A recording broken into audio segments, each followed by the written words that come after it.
I mean, is Cooper Rush worth 2.5 points? I would hope Quinn Ewers put up a decent stat line against Arizona State. If he didn't, we have a real problem. You can say the same thing about Creighton. Okay, they had the one good game against Kansas at home.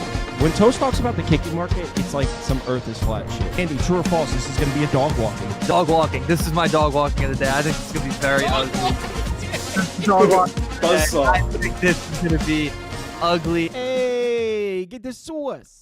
Hey, what's up, everybody? Happy Thursday morning or Wednesday night if you're hanging with us right now. I suppose we should start. Look, I like to troll the Brewers fans in the state of Wisconsin, and it's all fun. It's usually in good faith. Had I known, I saw the article in the Milwaukee Gazette, and had I known it had gotten this bad, I wouldn't have gone so hard. I didn't realize things were that bad out there in Wisconsin. Do you want to address the article, Trev? Yeah, I just want to say that's fake news. If you're in the Discord, you know how I operate. If you follow me on Twitter, you know how I operate. I MF this team. I do this and that. I'm sorry. Nope. Yeah, I do it. I let them have it. I got to light a fire under their ass. And tonight, that didn't happen tonight. I was never worried.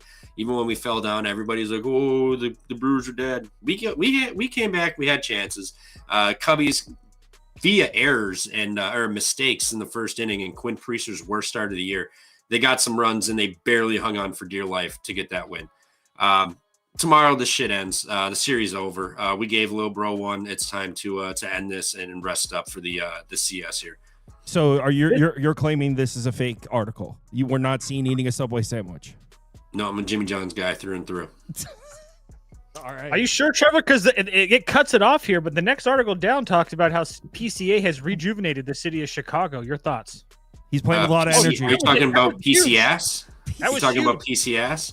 Well, dude, he finally found a pitch. Again, Quinn Priester's worst start. He threw him a pitch in the zone. You could throw that shit in the dirt 5 feet in front of the plate, and he's still going to swing. So it was a mistake pitch. Congrats. He ripped a single, a deadly single. Scored some runs. With the bases loaded. With the bases loaded. It was a pretty he scored some runs. It was great. Pretty big hit. Good for him. PCS. Huge fielding today from him also. Catches everything that flies to him.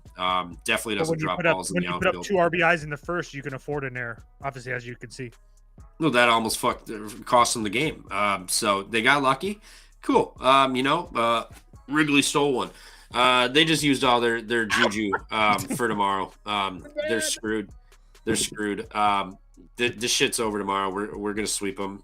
We also had our B squad out there tonight. Sweep them. You just lost the game. You can't sweep. Or we're gonna finish the series, whatever. But He's yeah, panicking, I mean, bro. Murphy. I'm not panicking. Murphy sent out a little bit of a B squad lineup. So I'm not afraid. We're not losing this series. It's over tomorrow. All right. Just want you to know when the Brewers drop 2 straight, we'll still be here for you as friends. Okay, if they happen to lose 2 straight, good luck in Milwaukee. It's over. Why? What's gonna happen? Is there gonna be riots? Already going back to Milwaukee. Is there gonna be riots? We're gonna be rioting on the field when we just score 15 on them if we have to go back home. Oh, you're saying if it goes to Game 5? I meant if you blow the series. Anyway, I was stalling till the line opened, and now it did. Dodgers opened up as -130 favorites. I was giving it another 30 seconds, and then I was just going to move on to the next game. But it looks like FanDuel is giving us Dodgers -130, Phillies +107. No total. So, yeah, Phillies. My only baseball bet came through. I had the Phillies. So, shout out to the Phils. Yeah, I'm a no-mo. I'm not betting that. Yeah, I'm just going to put over and under. We'll see. I'm assuming the total's about to pop up, but for the poll to get us started. So we don't have the markets are just opening for this one. Do you guys have any thoughts? You guys know where you're going with this game? I'm assuming you've already given it some thought. Yeah, I really want to play I think I want to play the over. If it's at 8.5, maybe not, but I was hoping we're getting like an 8 here. And if that's the case, that I also kind of lean towards Philadelphia as well. I don't know how long you're going to see Tyler Glasnow in this game. I know now we pitched earlier in this playoffs, or in this series, excuse me. But I just don't know with Dave Roberts and a game like this. I don't really know how long you're going to see him. So he threw not very many pitches his last start of the regular season as well. So it's just really hard for me to believe that you're going to get Tyler Glass now for 5 or 6 full innings. And if that's the case, then as we all know, Russian roulette with this Dodgers bullpen. So like I've been on the record, I think they're going to be fine as far as the Dodgers are concerned. But I do think that they're going to have, or the Phillies are going to have plenty of opportunities to score runs here tomorrow. So it would only be over for me, not to mention the fact that Sanchez on the road. Sanchez is good regardless. This isn't me saying that you try to fade him on the road, but with the Dodgers just seeing him and now after at home, after laying an egg, I wouldn't be surprised if the Dodgers got some runs as well. So it would be over. Hopefully it's at 8. But 7.5. Oh my God. Yep. I'm in. What's the book on that? FanDuel. It's open right now. And so FanDuel, so the first line I was reading, it looks like DraftKings opened and then closed. FanDuel is open, and it's got Dodgers as a much shorter favorite. -116, -102. Spoon, obviously these lines are just opening up. Have you given any thought to where you want to be looking in this one?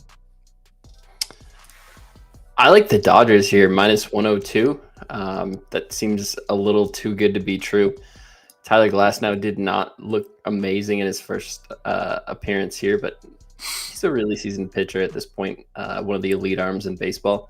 He's going up against Christopher Sanchez, so obviously he's going to have to be good for 3 or 4 innings, but the Dodgers didn't have to use anybody important today out of the bullpen.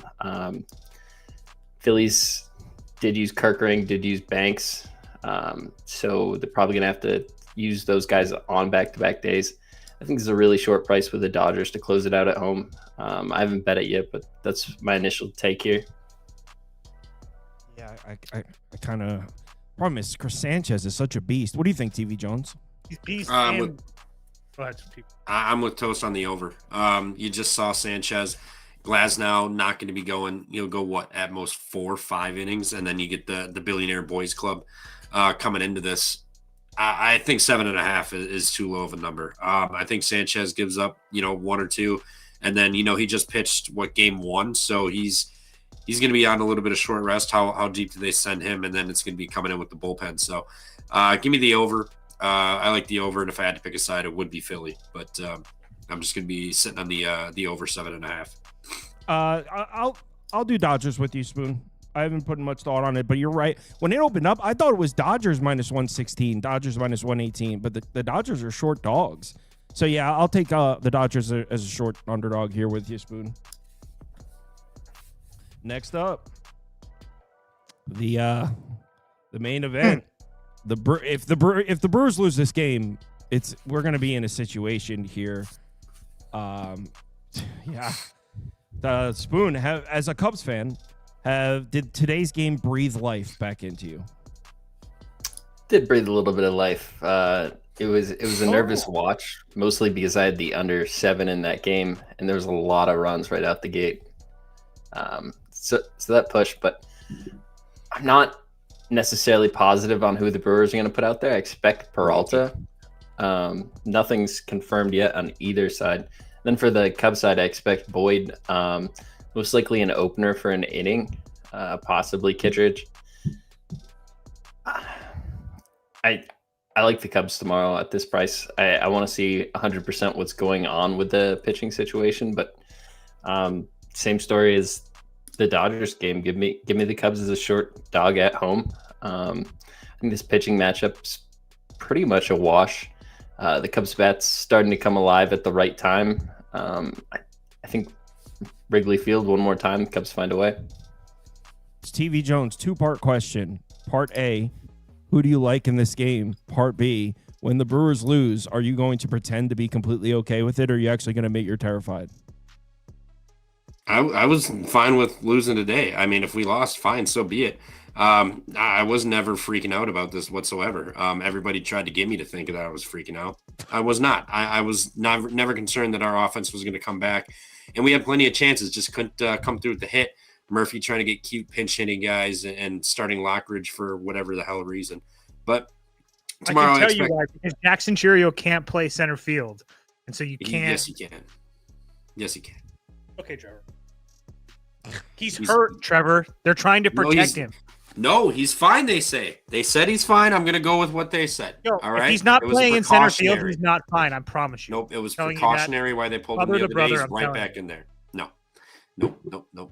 He No, almost he's got just thrown out at second on his double late in the game. He wasn't sprinting full speed, and then he did. He turned on the Jets, and guess what? Guess what? Safe. He turned on the Jets, and he was safe.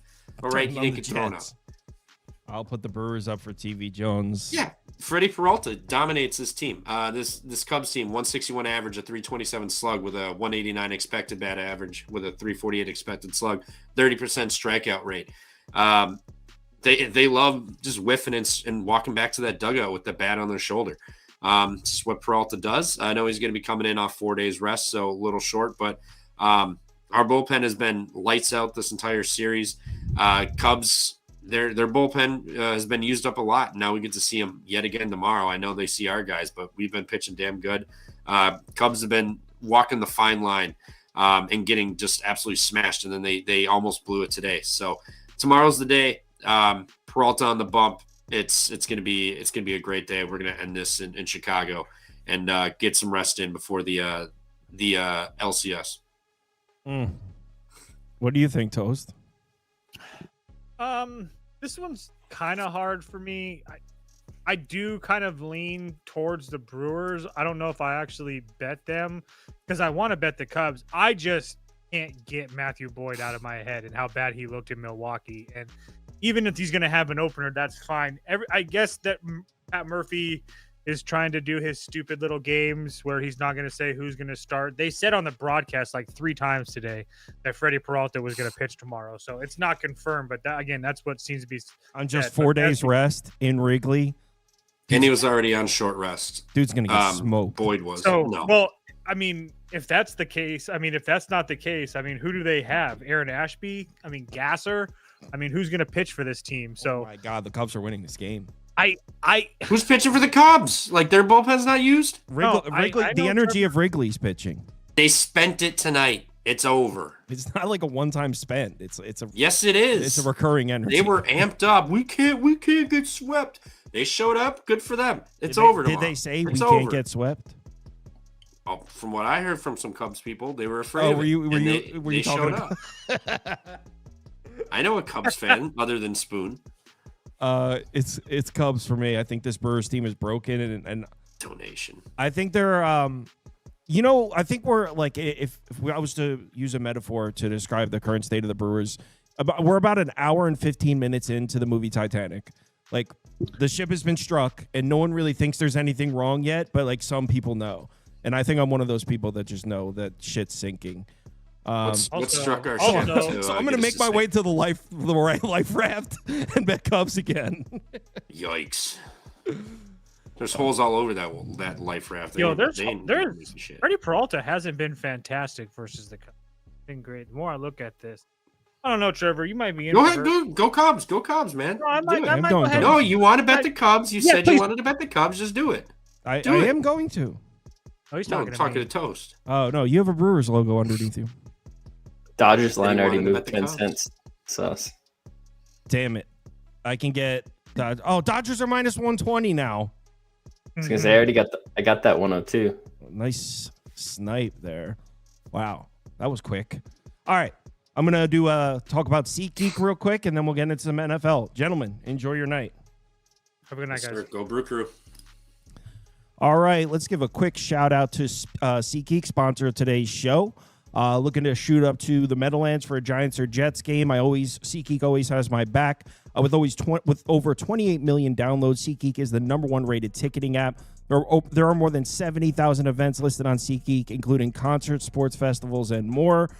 I'm sorry, lost my place here. And I know I got the promo code for you guys, Kirms10 on the screen. Get 10% off any tickets using that promo code Kirms10. Yeah. Thanks. Shout out to SeatGeek. All right, let's get the NFL up and rolling. Reset the screen up for 3 people.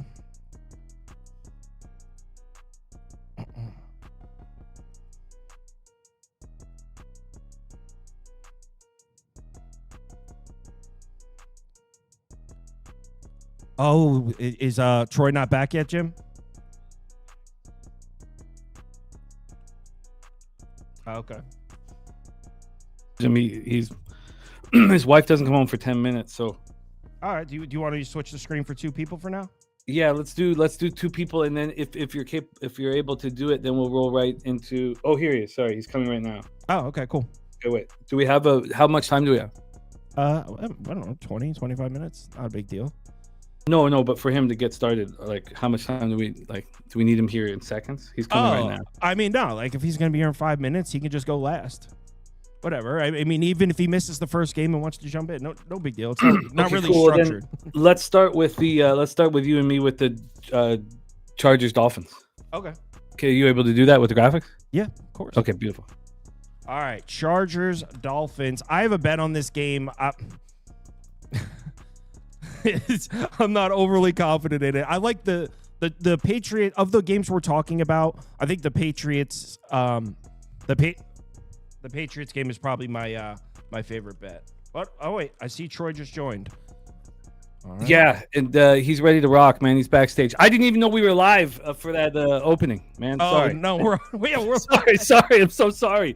What up? Okay. What up, Sauce Network? Sorry about the delay. I would have probably made up some other excuse for it. Oh, no. Then straight up honesty. Just honesty is what I gave.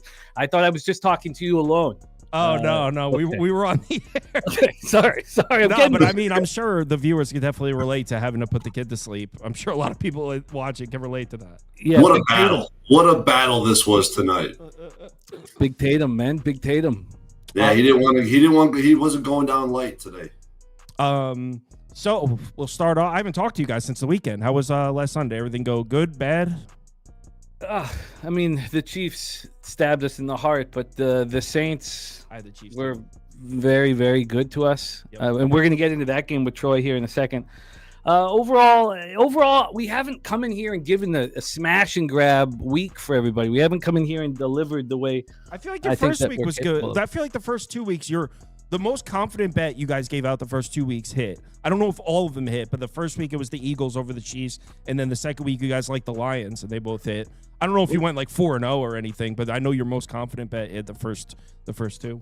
Last week was the biggest single bet I've had in the NFL, and I don't know, got to be at least 2 years, was on the Commanders, which brings us into this Dolphins spot that I'm ready to attack. So we're ready to rock. We're going to switch the order around, though, Troy, just because we are going to start now with the Dolphins game. Troy, you want to take it away? No, this got to be left in Jimmy's ballpark. This is his spot, his time to shine. As he made an incredible read last week, and it's going to carry over to this week. So go ahead, Jimmy. Yeah, I like the Commanders too last week. I in agreement. So are you anti-Chargers right now, or are you bounce back Chargers? Oh God, I've made so much money fading the Chargers in every conceivable way. So I've got them now under 10.5 wins with a max bet. I have them not to make the playoffs at plus 225. We had the Giants, then we have the Commanders, and this is the most interesting spot I've ever been in my entire gambling career.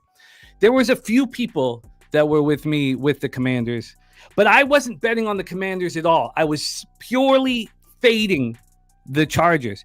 My pops is a season ticket holder. He watches every game live, and then he goes home and reviews the tape. He does whatever he can possibly do not to talk to his wife, and it's mostly focusing on the Chargers. And what happened last week, and so, look, the Dolphins are not a team that you want to back. I get it. Pass defense ranked 29th, PFF, rush defense 30th, pass rush 31st, third down defense 31st. There's a lot of problems with the Dolphins, but the Chargers are an absolute mess. And I've invested about 3/4 of what I invested last week so far on the Dolphins. And everybody thinks I'm wrong. Everybody thinks I'm wrong. I've had people, old colleagues, jump into my chat at my show just to tell me that I'm wrong and how big they are on the Chargers. Every single person is on the Chargers. Everybody believes on the Chargers. Right now we have 8 of every $10 coming in on the Chargers. They open up at 6. They're down to 4. And we have 3.5 that have arrived. And I just very quickly want to explain exactly what happened to the Chargers in that game. Because we know Harbaugh's a great coach. He puts together a great script. They do so many things well. So they took a 10-0 lead, and they were rolling until Q fumbled. But It doesn't matter. Great coaching and scripted plays only last so long. This team is an absolute mess. The most important part of the football team for Harbaugh is the offensive line. He calls it the tip of the spear. It's like that spear tip is not going to hurt anybody anymore. This offensive line, we watched Slater go down. Then we lose Joe Alt. Joe Alt's not practicing this week. Then Pipkin, one of the replacements, has played tackle. He's not that bad. He was supposed to be the swing tackle, but he has knee problems, and he's completely ineffective. He can't play. He needs a long period of time off. He needs knee surgery. He tried to come back in the second half. He was taken out again. So now the Chargers are down to tackles that wouldn't make other teams' rosters, let alone a starting lineup. Bozeman, their center, even when he's healthy, he's bad. And he's playing through a back injury. He shouldn't be out there right now either. You have Becton, who can be very good. He came out of concussion protocol, and then he's dealing with a hand injury. We don't even know if he's going to go this week. Herbert is the most pressured quarterback in the league. He already holds on to the ball for too long. Defensively, you have Deshaun Hand, who is playing defensive end. He got hurt. He didn't return in the second half. Why, is he the reason why they couldn't stop the run? Or is Poona Ford not re-signing the reason why they couldn't stop the run? Then you have one bright spot in O'Marion Hampton. He's out now. He suffers an ankle injury. He's been put on IR. Herbert takes too long to get the ball to their good receivers. The season-long stats will tell you that this is a good football team. All the trends will tell you to bet the Chargers, and everybody's betting the Chargers, and they're going to lose their shirt. The public is going to take a bath. This terrible Dolphins team is going to beat them. And everybody's telling me I'm wrong over and over again on every single show. And it's the most wild situation I've ever been. I've never been so confident in a spot that everybody thinks I'm wrong on, Kyle. And last week I wore the Saints hat and they cashed very easily. Now they won the turnover battle 5-0. But the Dolphins are going to beat the Chargers. The public's going to lose their shirt, and I will receive hundreds of apologies, thousands of apologies. Well, I can think of one person that doesn't disagree with you. I'm on the Dolphins at 4.5. I was sitting there staring at the 5.5. Like, I think I want to do it. I think I want to do it. Then I saw it drop to 4.5, and I said, I'm not waiting anymore. And I grabbed Miami. So I didn't get the 5.5 or the 6, but I'm on Miami. I did bet this, so I agree with you. And we don't need to reiterate everything he said about the Chargers. They're a mess. The offensive line play, like he said, terrible. Justin Herbert, like he said, holds on to the ball too long. Dolphins have been struggling to defend the run. Man, are the Chargers going to run the ball? They have no offensive line and no RBs. The Chargers are a mess right now. And one thing that Jimmy didn't mention that is another part of why got me to the Dolphins. Look, this is not new that we see Tua and the Dolphins offense go on the road and look like shit. Now, Tua is also, he was limited in practice, so there's some moving pieces on the Miami side as well. Trust me. But we always see Tua go on the road and look like shit, and this is historic. Look at his games at home.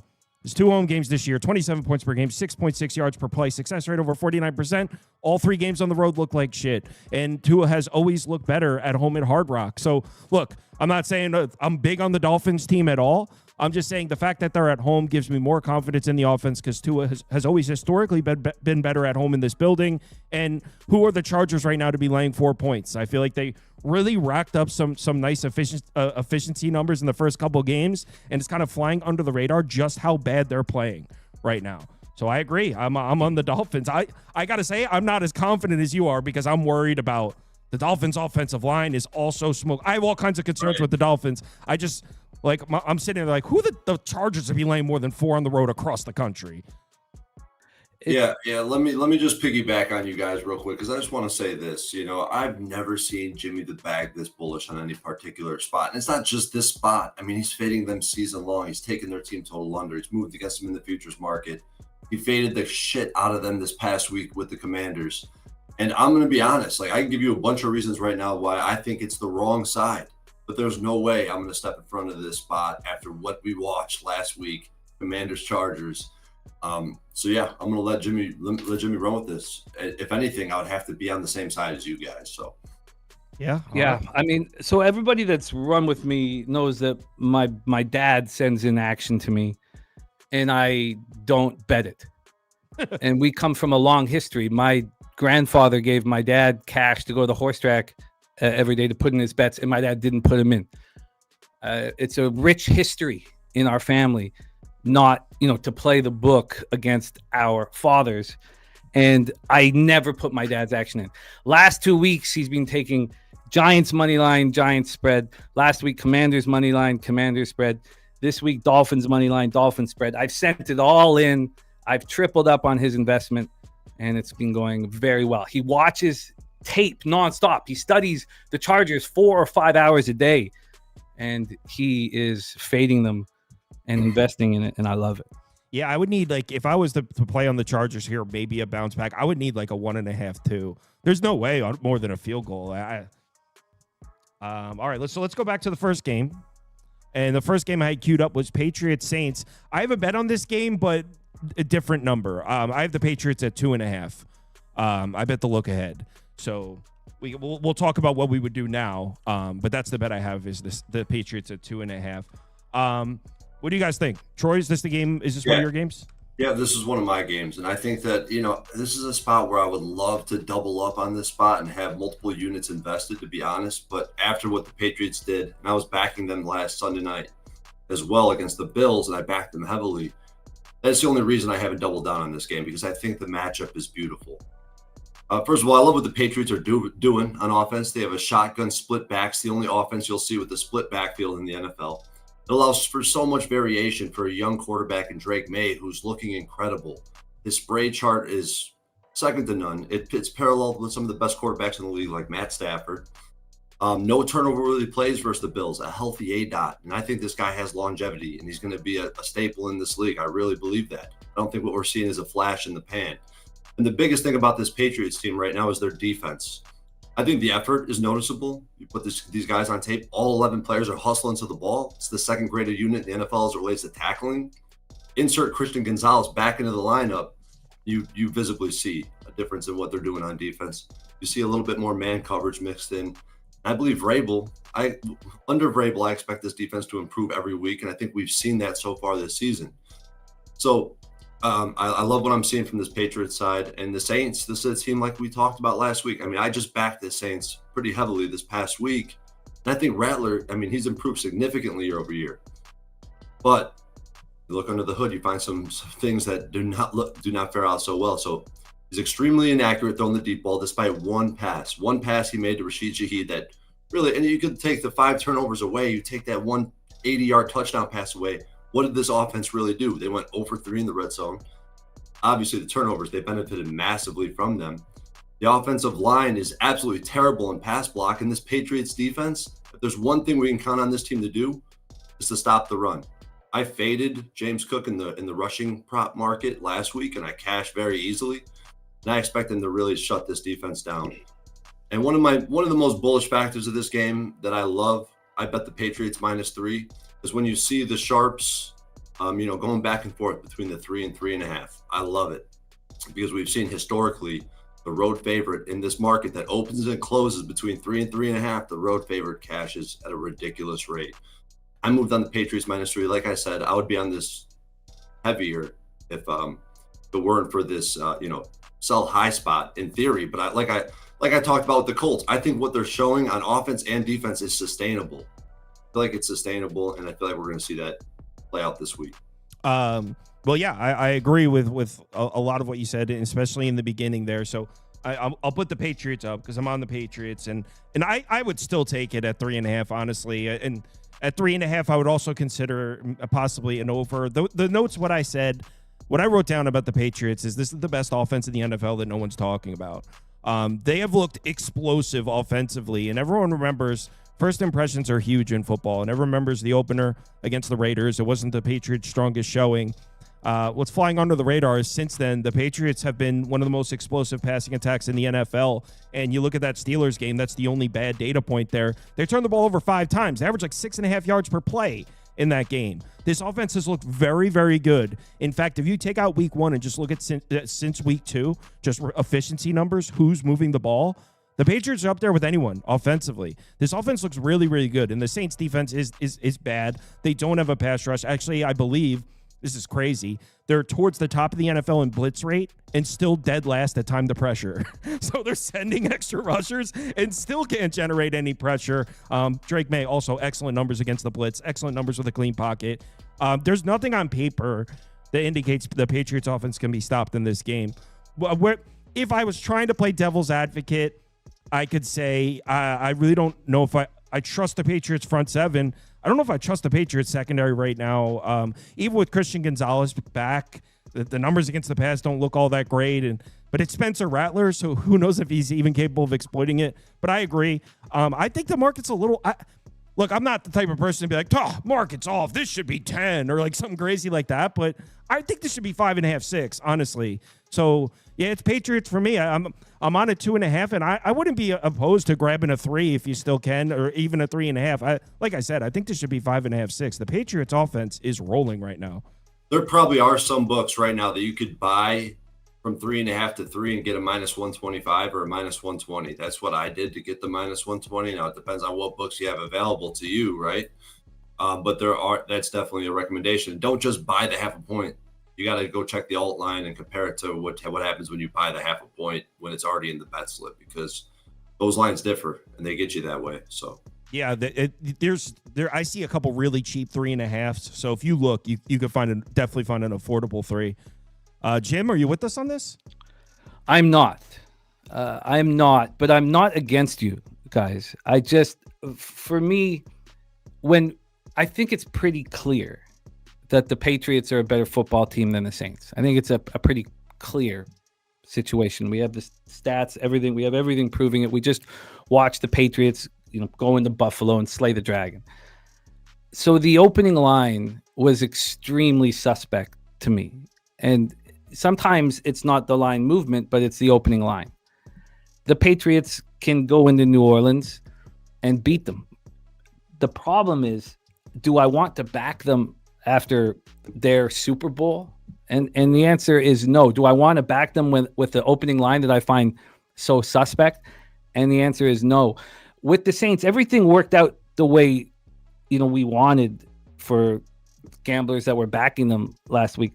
You had Taysom Hill and Foster Moreau, who are coming off major knee injuries, leading the Who Dat chant before the game. They were so pumped up and ready to go. Why did we win the bet? Because we won the turnover battle 5-0. I mean, there was so many times in that game where the Giants were the better team on the football field, it felt like. Yep. But they were just making mistakes, fumbling, just playing stupid. And here you have Rattler, who not only does he not throw a pick, doesn't fumble, but he's not even sacked. Like, it was a pretty spectacularly clean game for Rattler. There's no way I would back a team after a 5-0 turnover, winning the 5-0 turnover battle. That's why we hammered the Patriots so hard against Carolina when they had lost the turnover battle 5-0 2 weeks ago, because that was the first time that had happened since 2008. It's going to bounce back. So I can't back the Saints in this situation. I can't back the Patriots, but I can cheer on you guys. I think if you don't want to lay the 3.5, I think the Patriots could score north of 35 in this game, so maybe an over if you can trust the Saints to get to a couple touchdowns, but I would still take the 3.5. All right, we're moving on to Cleveland-Pittsburgh. I'm curious to hear what you guys are about to say. I was pretty close to taking the Steelers and laying 5.5. This is tough. This is a tough one for Cleveland. What do you guys think? I think we're all going to be probably going head-to-head in this matchup, because I think Jimmy's kind of signing with you on this one. You're taking the Browns here? I'm taking the Browns in this spot. Oh, and I know, I get it. You're right. You got Tomlin as a home favorite off a bye week against a rookie quarterback. There's a lot of equity you could put in that angle. But you could also say the same thing about Tomlin at home as a favorite over the past 3 years. I mean, he's been dreadful. Now off a bye, that does kind of give me cause for concern. But as far as I could see, from a market standpoint, we opened at 6. We ticked below the 6. This is the same reason I bet the Lions, and I had them on the money line. I had them on the spread. It's because this market has been so historically bullish. Now, you could maybe poke some holes in that. Right now, it's 5.5. It could easily, close back at 6. But that market alone warrants a 1-unit play for me, no matter what. But when you get and look at the matchup, you look at Aaron Rodgers and what he's done versus man coverage throughout his career, one thing that I've noticed, and I had to dig back into this because, I'm from Chicago. So, Aaron Rodgers has whooped our ass in Chicago, and I'm not a Bears fan by any sense of the imagination. But I've seen what the trend has been with Aaron Rodgers. Teams early in his career, they didn't know how to approach him. But as he started to, as he grew older and older, teams started to shift more and more towards man coverage. This was towards his end of his stint in Green Bay. And what happened is his numbers started to fall off. And in New York last year versus man coverage, he had a minus 10.2% DVOA, which was 25th in the NFL. That got even worse when you parlay that with a man blitz. His yards per attempt dropped by over 1.5 yards. His completion percentage dropped by 10% versus man coverage last year. This season, he hasn't faced a lot of man coverage. He only seen it one time. The Seattle Seahawks used 50% of defensive snaps versus him. He faced pressure on 41% of those snaps, and most of those pressures could be attributed to himself, to the quarterback position. In that game, 18 for 33 for 203 yards, 1 touchdown, 2 picks, a 58 passer rating, and a negative EPA per dropback. With old age, limited mobility, you're going up against man coverage. It's going to require receivers to get separation, or it's going to require an elite scheme. The first thing I noticed in that package is he only has one receiver that can create separation. That's DK Metcalf. We have a bunch of guys who could lock up on DK Metcalf, in my opinion, Denzel Ward being the main one. Maybe that safety shifts over the top. We're going to be seeing a lot of cover ones. Make sure that safety's over the top on DK and let somebody else beat you. I don't think they'll be able to. And I don't believe in Arthur Smith. I don't think he's capable of producing an elite offensive scheme. So I think I like the matchup. The Browns have the toughest strength of schedule year to date. The Steelers, the third easiest. And I talked about Tomlin. There's the positives and the negatives with him. I love the Browns. I moved on this pretty heavily. I got the Browns +6, and I bet it for 2 units. Well, I don't have a bet in the game. Jim, do you? I do have a bet in the game, and I can understand anybody who wants to back the Browns at this number. You have a total of 38, so we have a very low implied volatility, and you're going to have a dog, at 6 points or 5.5. So I get the appeal. I get the appeal of the Browns. I think that Quinshon Judkins is a beast. They have the PFF ranked #1 rush defense, the #1 pass rush. They do have problems. They're the worst red zone defense in the NFL. And we know they have problems offensively. My issue here with backing them is that the Browns play at Detroit. Then they, play in the UK. And now they have to play in Pittsburgh. That's an extremely difficult 3 weeks. And you're going up against a team that's coming in off their bye week. So, yeah, the Steelers haven't maybe proven that much. The 5 turnovers obviously help when they beat the Patriots. But you have Joey Porter Jr. going to be expected that his hamstring's better, and he's going to be back for the first time since the opener. You have Alex Highsmith's ankle better. He's back at practice. Jalen Ramsey is expected to be at full health. I mean, he hasn't been at full health since the first half of week 1. Derek Harmon's now had a couple games under his belt. He's starting to roll. It's just an unfair situation. It's a really unfair situation. And now, if I don't know, do we count last week as Dylan Gabriel's first road game? I don't. Now he's going to be in his first real road game. And so I can understand backing the Browns at this price with a total so low. That appeals to me. So I bet the double result. The double results have been paying very, very well for me so far this year. They've kept me afloat, basically. I got the Steelers double result at +105 and just need them to be ahead in the first half and need them to win the football game. And I think that's well within reason and well within probability and possibilities. So I'm on the double result. Steelers double result +105. Yeah, I lean towards the Pittsburgh side. I don't have a bet in the game, but it's not necessarily that. I agree with what Troy was saying about Aaron Rodgers. This is not a good matchup for the Steelers offense. The Cleveland runs over 40% man coverage frequency. Aaron Rodgers' numbers against man, terrible. Not just this year, but like Troy said, the last few years. I don't disagree with any of that. I have similar stuff in my notes. I don't know what the Browns offense is going to do. I mean, this is the worst offense in the NFL, and I think the Titans might be a step above them. Even last week, I felt lucky as hell to cash Cleveland plus 4.5. I mean, Vikings 6.4 yards per play to 5.2. Success rate was 55 to 40.6. I mean, the Vikings were way better than the Browns last week. I think this offense is truly terrible, and they're going on the road against a defense that's kind of got a chip on their shoulder. Didn't get off to the strongest start. They're healthier. I think the Browns might get shut out in the game. So it's not that I disagree with that this is a tough matchup for Pittsburgh's offense. I don't expect Pittsburgh's offense to play well, but I honestly think they could cover this game like 19-3. Like I don't think Cleveland's going to do anything offensively. So I lean towards the Steelers, but I don't have a bet in the game. So yeah, it's I love these games.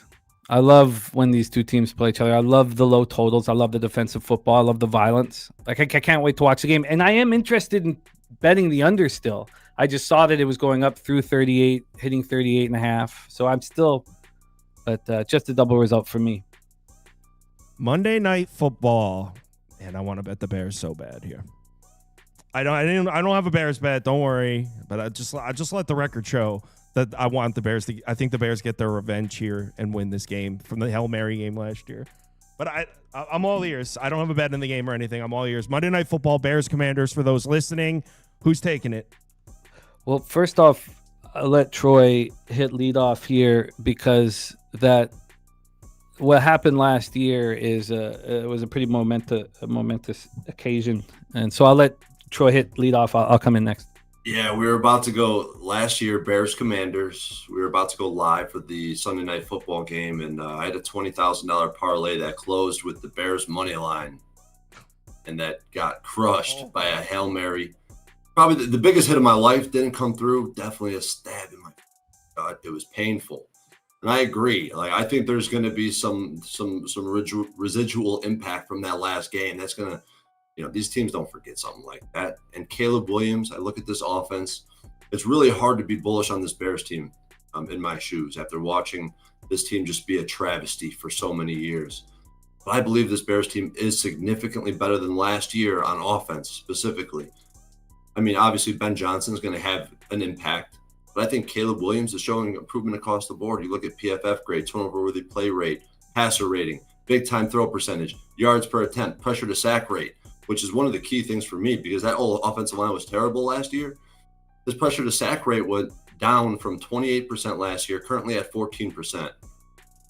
The only element we haven't seen from this Bears offense right now, obviously I want to see Caleb deliver from the pocket more often, but it's a quality run game. They cannot run the football. They don't have an old-fashioned traditional running game where they could turn around and hand it to Swift, hand it to one of their backs, and generate yards. That's definitely a concern. On the other side, you got the Bears defense, who've been far worse than they were last year. But this week, we get Kyler Gordon back. He's definitely been the best player on their defense for the past few years. They get their linebacker, TJ Edwards, back, who's also going to help contain Jaden Daniels and his mobility. And they get a healthy Brisker coming back at safety. Look, the Commanders, they took advantage of that Chargers team. Jimmy talked about how terrible that Chargers team is, or just the shape they're currently in. They're in dire position. They won that game 27-10, but the noise adjusted score per PFF was 24-21. If they didn't get that roughing the kicker call, who knows how that game finishes out? Who knows what the spread is that we're looking at currently? I think we'd be sitting around a 3 right now. The Commanders' offense, solid. Like, I'm not going to change my outlook on this offense. I believe this offense is good and legit. It's the defense, which I believe is completely exploitable. And, they stopped the run. They've been able to stop the run this season. So the fact that the Bears can't stop the run, how much does that really play? It's the coverage unit that I think Ben Johnson is going to be able to exploit. He's going to target. They're grading out 32nd in the NFL, and by a sizable margin, they're in last place. And I think that Ben Johnson is going to be able to properly target this secondary. I expect the defense to be significantly better with these players back in the lineup. I'm on the Bears plus 4.5. It's one of the rare times I'm on the Bears. I am not on the Bears, but I want to be, and that's the side I'm picking. I'll probably end up betting it because it's Monday Night Football, and I don't want to just pass. Why not? It's Monday Night Football. Yeah, I want to be on the Bears too, and kind of a lot of the same talking points that you said. But for me, I'm not very impressed by anything Washington's done this year.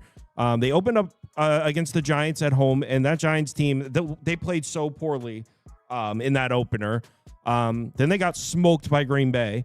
Then they played the Raiders in the shittiest schedule spot in NFL history, where the Raiders are coming off Monday Night Football, had to fly across the country, and the Commanders had 3 extra days. Like, who scheduled that? How's that fair? So they played the Raiders in the shittiest schedule spot ever, like the most favorable schedule spot ever. Then they got smoked by the Falcons. Well, they didn't get smoked. They lost by a touchdown, but the Falcons controlled that game start to finish. And then they beat a Chargers team that I think might be a bottom 5 team right now. The Chargers look terrible. I just am not impressed by anything the Commanders have done.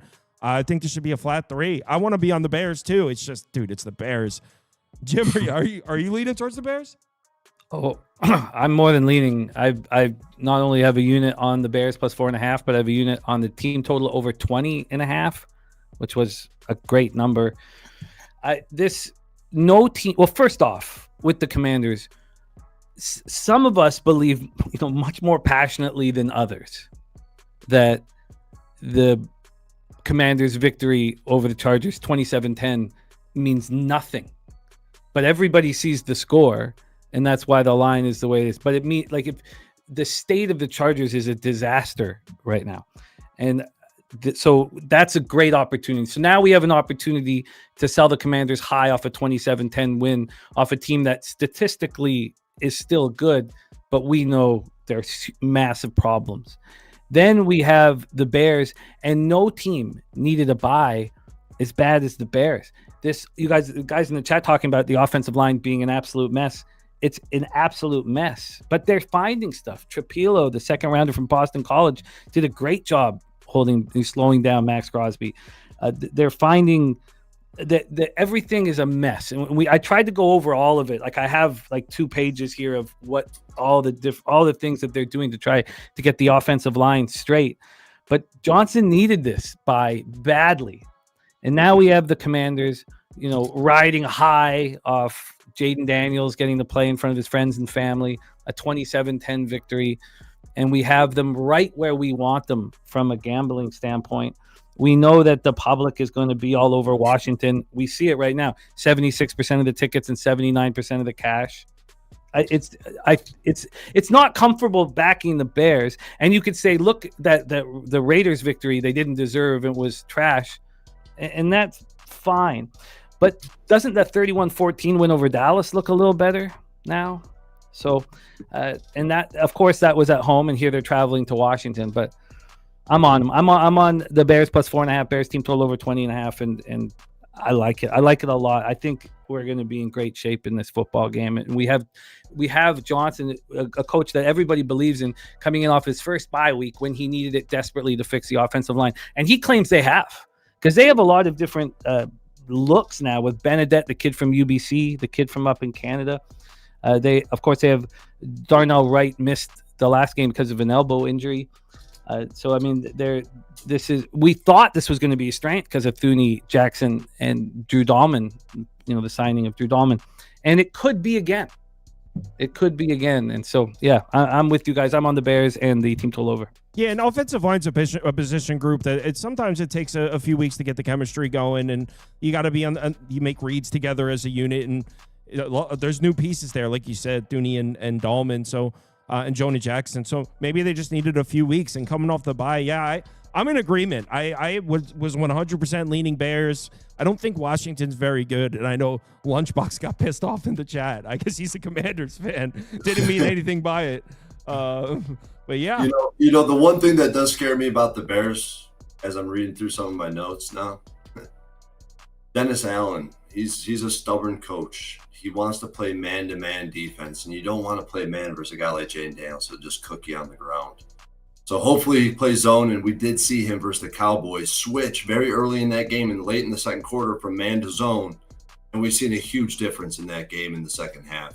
So hopefully he's seen that be successful, and he comes out with a new game plan against this team. Let's go Bears. All right, so you can catch their show, Bankroll Blitz, over on Pub Sports Radio, but you want to give the folks your rundown for the rest of the week. So Bankroll Blitz is their NFL show where these two guys go through the whole slate. That's on Tuesday night. What's your schedule for the rest of the week? I've got a betting with the bag Wednesday morning, Thursday morning, Friday morning. It's now moved back an hour to 12. Then I host a live stream tomorrow night as well, our Thursday nighter, which I'm really, really excited about. That's beauty, Eagles, Giants. And then we're back on Sunday morning, Bankroll Blitz. And again, I've had 28 cappers on so far this year. Every capper's tracked and their record is up, and for transparency. So it's fun. It's a really fun show. And then Sunday night we got the live stream in business. So it's a heavy week ahead, and I can't wait to rock it. And thank you guys so much for having us. Shout out to everybody here in the Sauce Network chat, and thank you so much for having us, Kyle. For sure. And I just typed in the chat, Pub Sports Radio, just spelled like that. Just type it into the YouTube search. It'll come right up. All right. Let's talk some college football. Guys, have a good night. All right. It is Wednesday. So we got Kyle Hunter with us and Jay Sternberger, same two that are here every single Wednesday. How was your guys' weekend? I had a good college football weekend. That makes back-to-back for me. Did you guys have a good one? Not me. So you had the good weekend. I got my butt kicked last week. I'm going to be honest. I've had a bad year for me so far this year in college football. I had been really good 4 years in a row with 62.5% over 300 and some games. And this year I've started really poorly. So hopefully we can get that turned around here. Yeah, I mean, it's still super small sample. It always turns around in time. Jace, you have a good weekend? I did. My Washington didn't cover for me. I thought they were going to backdoor for me for a second, but other than that, it was a good weekend for me. Yeah. Well, we got some cool, interesting games, and I got some good numbers in store for this upcoming weekend. Hopefully it works out. And we got 8 games queued up, and we're starting off with an excellent one.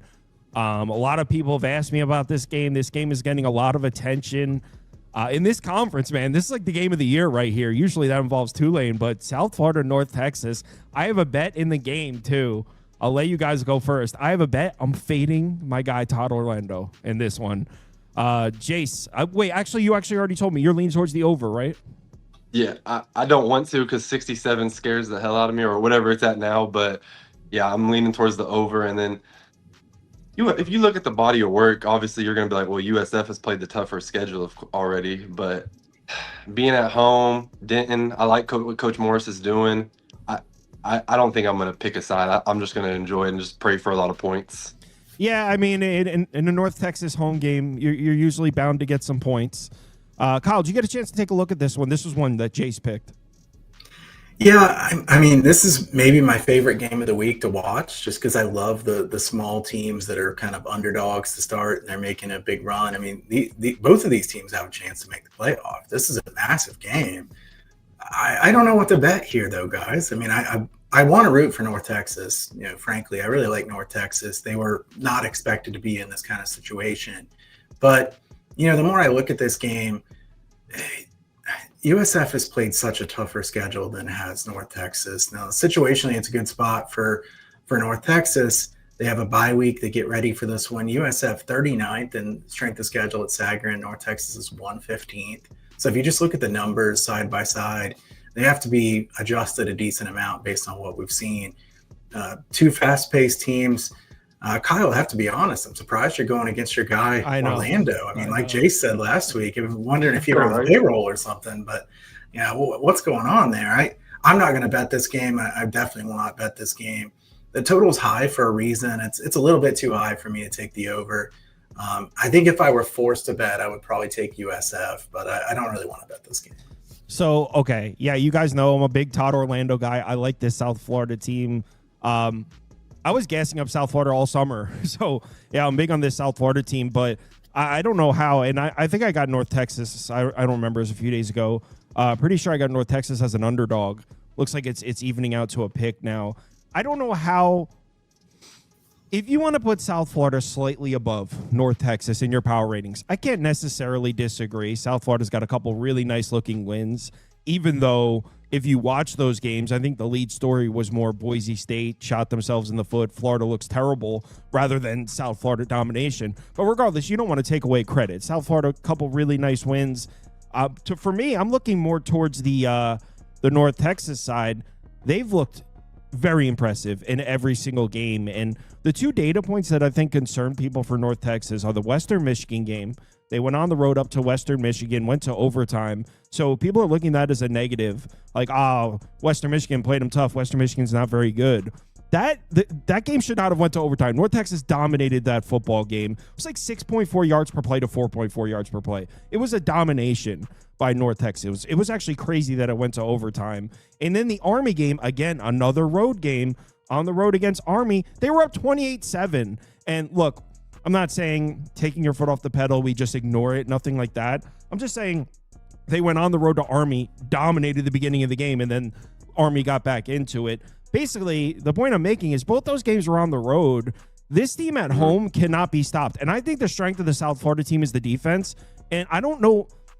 I would take this Eric Morris North Texas offense to score points on an SEC defense in this building. Like, no one can stop this offense in this building. So even though I am strong on the South Florida defense, I don't think they can make stops in here because I don't think there's maybe a handful of teams in the country that I think can make stops in this building. So North Texas is going to score because they always score at home. They're averaging over 48 points per game at home. They're going to score.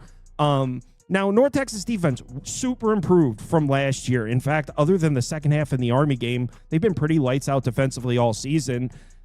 South Florida's offense has looked a little wonky. We've seen some big plays. We've seen them struggle to consistently move the chains.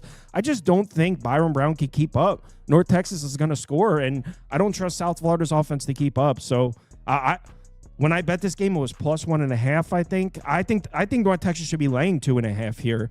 So, yeah, I think the wrong team's favored. Well, now I think it's a pick now.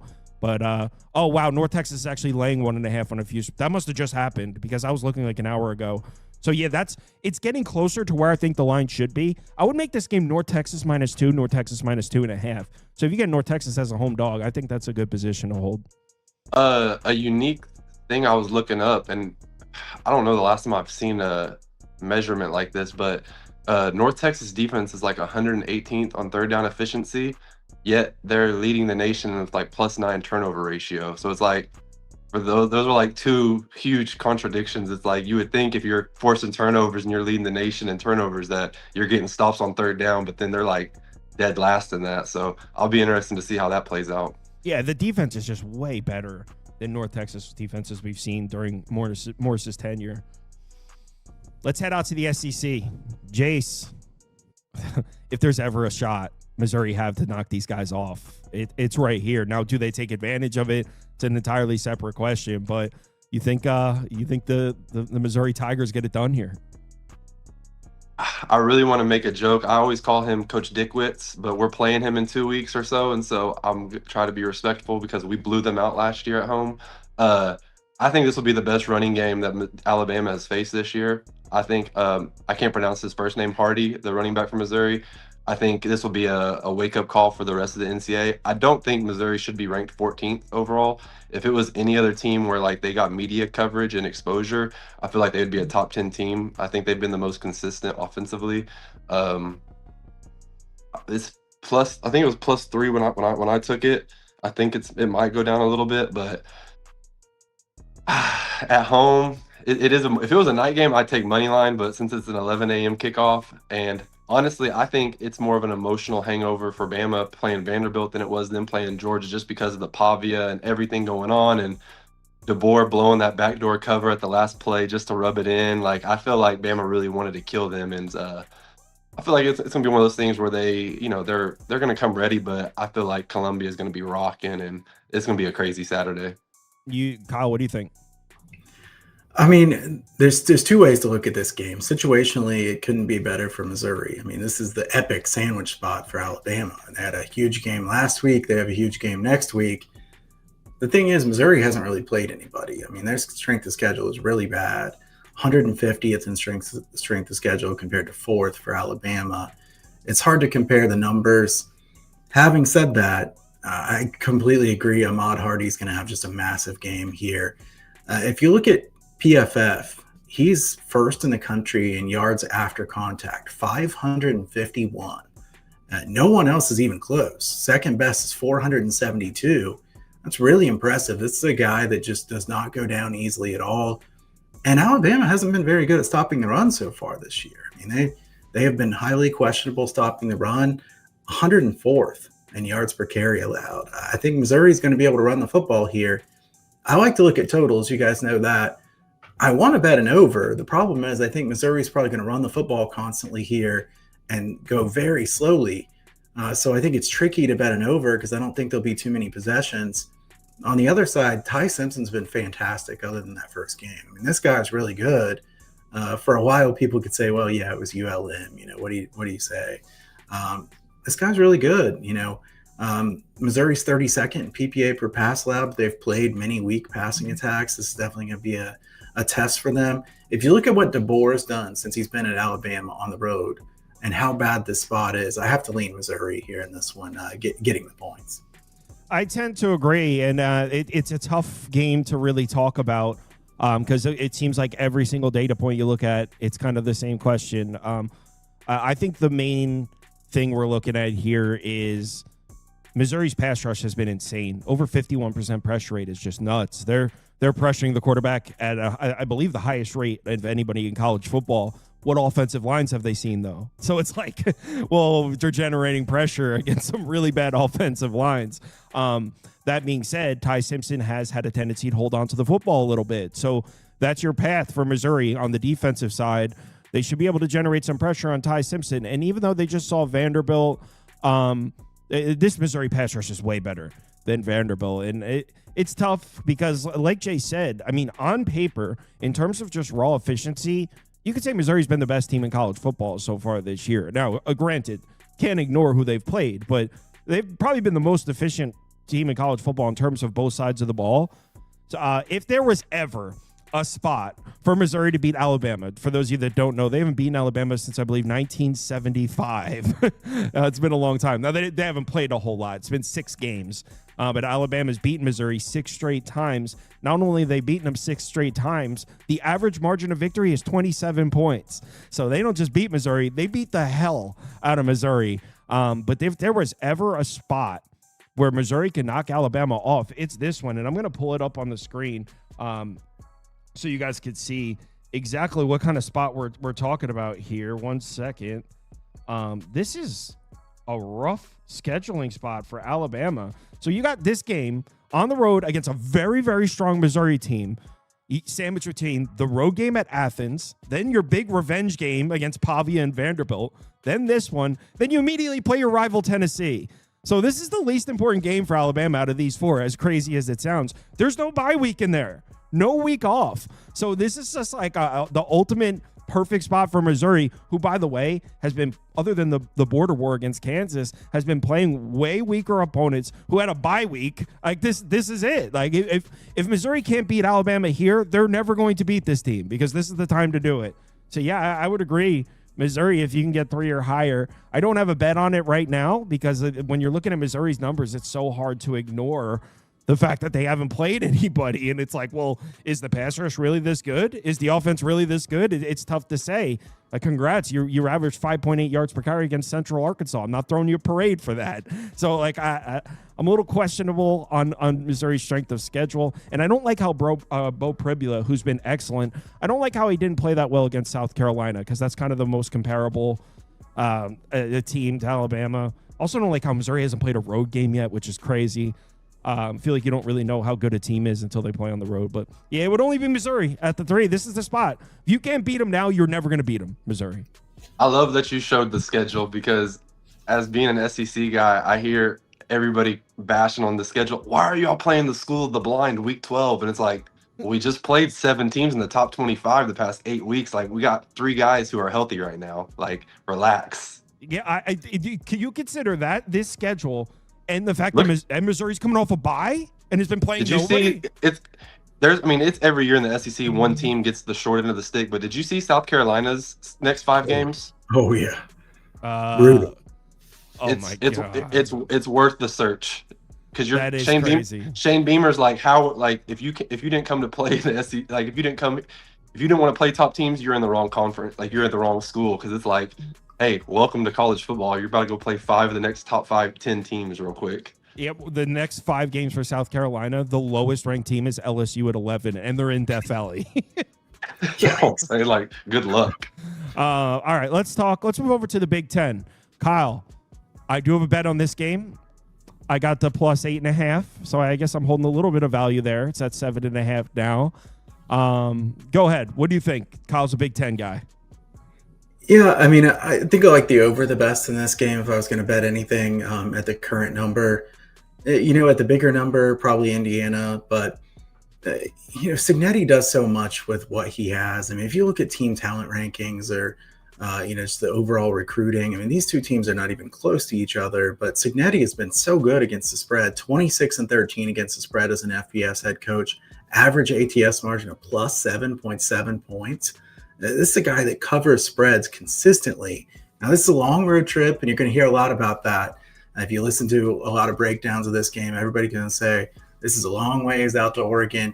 We better get used to this. I mean, the ACC, the Big Ten is going to have these really long spots where you go all the way across to play on the left coast. And, this to me, Oregon, I don't know. Oregon's clearly a very good team. They're 85th in explosiveness allowed, so they do give up some big plays. Indiana, Mendoza's played really well. I mean, as well as they got good quarterback play last year, Mendoza has not been a drop-off. And, Oregon, they haven't allowed opponents into the red zone very much, only 6 times, but it kind of concerns me that they've allowed 5 touchdowns in those 6 trips into the red zone.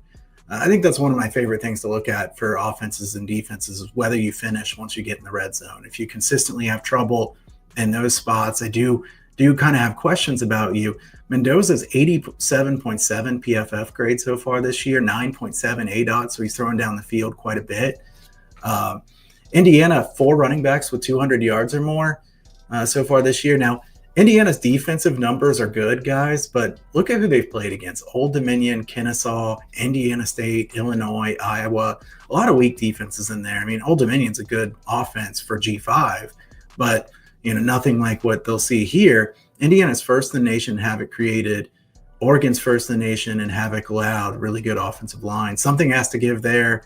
I kind of think both teams can have explosive plays in this one. Indiana's 133rd in explosiveness allowed. Oregon's 85th. I don't know what to bet on the side, but I do like the over here. Yeah, I would agree with the over as well. Jace, what do you think? I have the over. I placed the over earlier this week. I want to take Indiana 7.5.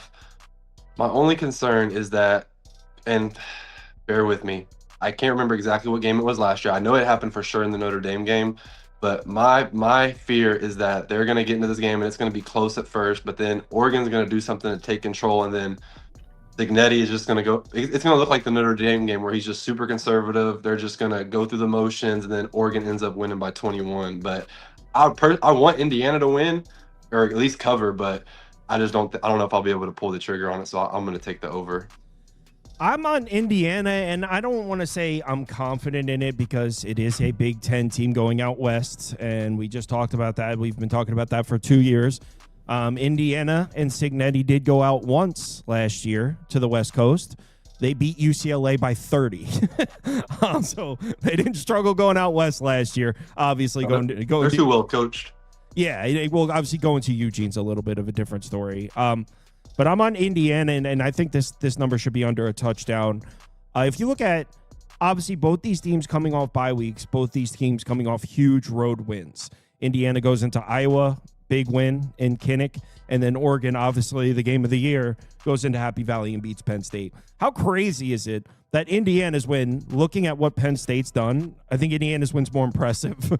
I mean, guys, I think we're deep enough into the season where we can just say Penn State's offense isn't good. They struggle to move the ball in FIU. They're struggling to move the ball in UCLA until they're down 24 points or whatever. Penn State's offense doesn't look right. So I honestly think, looking at those two games, that the Indiana win at Kinnick is more impressive than the Oregon win. Not that that necessarily is a huge factor. It was more of a hot take. But what I'm thinking in this game is, all right, everyone knows the 2 games where Indiana struggled last year, at Columbus, at South Bend, right? And it kind of looks like, at a glance, the only 2 times Indiana saw competition, they struggled, at Columbus, at South Bend. At Eugene, maybe in terms of overall talent, is on the level of those 2 teams. But last year, we're talking 2024, Ohio State and Notre Dame were the 2 most physical defensive front sevens in the country. And This Oregon defense, it's good. It's one of the best in the country. It's not on that level. I think Indiana can move the football, and I honestly was impressed with Mendoza. Not that he lit the scoreboard up or anything in Kinnick, but when he was given a clean pocket, he took advantage of it. He took the opportunities that were there, and I think he could score on this Oregon defense. I think Indiana's able to put up points in this game. I also think he might even have a little bit of run support. So I think Indiana can move the ball in this game. Now, I'm not going to make arguments for Indiana's defense making a bunch of stops against Dan Lanning's offense. I'm sure Oregon's going to score. That's why I also agree with the over. I don't think this should be above a touchdown. I think Indiana can play these guys down to the last possession. So yeah, I'm on the plus 8.5. This should not be greater than a possession. TCU, Kansas State up next. This is a tough one, man. Kyle, you want to take a shot at this one? I'm hoping one of you guys have something you like quite a bit in this one. I think, especially from a side, I think this side's really tough. I lean towards TCU, but it's not. Jace, what do you think? Yeah. I mean, a lot of this is out of pure hate, just because I hate K-State, and I've already lost money on them twice this year, so I'm not very high on them at all. I think, unfortunately, they did show some moxie last week against Baylor, and I didn't watch the game, but I saw the clip of basically them scoring a touchdown, and the kid's helmet got ripped off, so they called it a dead ball, and I didn't know that. I didn't know that was a thing. I didn't know that was a rule, because we've seen hundreds of times where a lineman or someone gets their helmet off, or a running back gets knocked off, and they finish the play, or it's like. So I didn't know that was a real rule where they can blow a play. They blow a play dead. I've been on TCU all year though. The Arizona State game could have gone either way. They were in that the whole time. I don't think they played very good last week against Colorado. Colorado's scrappy, but I think I'm just not sold on K-State. I think Hoover and TCU, they'll move the ball. They'll get stops when they need to. It might be close, but I think TCU's the better football team. I think I misunderstood what you said. I thought you were passing the ball, Kyle. Were you transitioning to a total bet? Is that what you were doing? Well, yeah, I do want to say that I kind of like the total a little bit in this one, but that's okay. I'm kind of glad Jace talked first. When we were going into this, I was like, I hope he throws it to Jace first. So it worked out. I would bet the under here if it's 56 or higher. Really windy here in this one. Manhattan, Kansas, like 20 miles per hour wind for this game. We'll see if that comes to fruition. It's important to say weather, 3 or 4 days out can be a bit tricky. So I'd want to wait and see. 56 and 55 are both really common numbers. TCU's offense was off last week against Colorado. They were really fortunate to cover there in that one. It was tied with like 5 minutes left in the game. I remember they got the cover with 15 seconds left where they threw to the end zone. Kansas State, I don't trust the offense very much. Avery Johnson's been way too inconsistent. I think TCU can slow them down. And if you give me a game where it looks like it's going to be, 15, 20, 25 miles per hour wind and, two offenses TCU's not been great offensively the last couple games. I still think Hoover's very good, but TCU's not great at running the football. And if you have to run it more in that kind of wind, I'm going to lean under in that game. Yeah, I can't disagree with that. And I think a reason that TCU's offense was struggling is they lost their left tackle there. I have that written down somewhere. Ryan Hughes, he left the Colorado game injured. He's out for the season. So that left tackle is not only out for the Colorado game, he's going to miss the rest of the year. So they're missing one of their most important offensive. Well, actually, I don't know if it's one of their most important offensive linemen. He's the left tackle, though. That's usually an important position. I don't know if I'm buying the Kansas State offensive resurgence. They've certainly looked better offensively coming out of the bye week. In their last 2 games, they look much better offensively. But they played 2 of the worst defenses in the conference in UCF and Baylor. So I don't know if I'm necessarily buying it. What I don't like for Kansas State here is this is an offense that needs to run the ball. Even though Avery Johnson has looked slightly better, this is still not an offense. They don't want to drop him back to pass 40 times. That's not how they're trying to run this team. And the reason that could be significant is TCU has actually been really strong up front defensively. They're allowing under 3.7 yards per carry on the season. So the strength of this TCU defense has been stopping the run. TCU has struggled against the pass. They've shown their secondary is a little vulnerable. I don't think Avery Johnson's the guy to pick them apart back there. Look, it's tough. TCU missing the left tackle, and like Kyle said, the offense hasn't looked quite the same. They did just get Barnes back, their running back, who missed a couple. So maybe that helps. But I agree with Jace. It would only be TCU for me here. And not to get sidetracked, this is because it's not even about the game. It's about Baylor. I asked in the Discord, Aranda, he's a defensive-minded coach, right? Like, that's what they brought him there. Like, that's what he's known for is his defenses, right? And then, yeah. So, like, what's the mission there at Baylor? I don't think anyone knows. Like, what are they working towards? Because I'm like, usually if you have a defensive-minded coach, it's the offense that you got to find the right coordinator, and then that's what they give you freelance on to, build. But it's like, your defense is the worst thing that it's been in the Big 12 since you've been here. Yeah. And it's on Fran Brown at Syracuse, also a defensive coach, and they're like 118th or something. Yeah, it's like, what the hell? All right, let's move on to, well, here we are. The big one. I have more money on this game than I've had on any game all season. I hope we're on the same side. Well, that's the thing. I'm on both sides. So I got Oklahoma at plus 3.5 at open. So I'm on Oklahoma plus 3.5, but I'm actually stronger on the Texas money line. I think Texas is about to win this game, and the more I looked at it, the more I like it. It's crazy. So I'm on Texas money line at a pick, and I'm on Oklahoma plus 3.5, but my stronger bet is Texas money line. I know this sounds crazy. Hear me out. So we all know the story, right? Arch Manning has looked bad. Texas can't move the ball, blah, blah, blah. It's been the talk of social media. We all know. Here's the thing. The data points, in college football especially, when we get to these big games, we're usually judging the teams. The public's perception, everyone's perception of these teams is based on the big games that everyone watched. What are the big games we watched from Texas? On the road at Ohio State, on the road at Florida. Like, okay, we're judging this Texas offense that looks terrible, and they do look terrible. Arch Manning looks bad, not sugarcoating that. But we're judging that by at Columbus and at the Swamp. Crazy spots for a quarterback to go. Again, not saying the criticism isn't fair. I'm just saying let's take that into consideration. We're all talking about, and myself included, we're all talking about how Oklahoma's the best defense in the country. Their defensive line's loaded. Again, myself included. I've said that. What are we judging this defense by? What are their big games? Home against Michigan, who had a freshman making his first career start at quarterback, and home against Auburn, whose offense is meh. I just don't, if we're talking about Texas offense against Oklahoma's defense, everyone's perception is, Arch Manning is screwed. There's no way they could do anything against Oklahoma's defense. And that's what my first impression was also. But taking a look at the body of work here, Oklahoma's played no road games. They went to Temple. That's it. Their two big games were against a freshman quarterback making his first road start and Auburn, who's not even, I mean, their offense is whatever.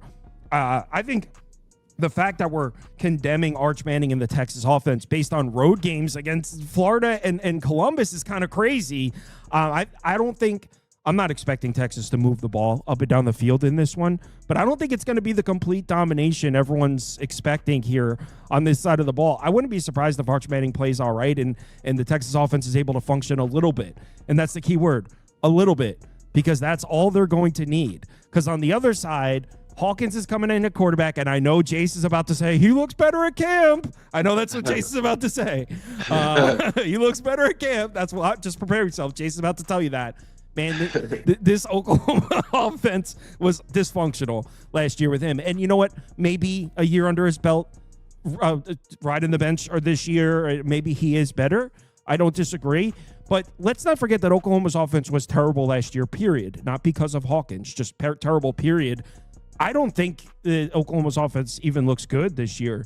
The only bright spots of this offense has been Mateer doing Heisman type shit. That's it. Mateer making a crazy play. It's not like, oh, this Oklahoma offense is way better. No, they've got a quarterback that can do circus plays.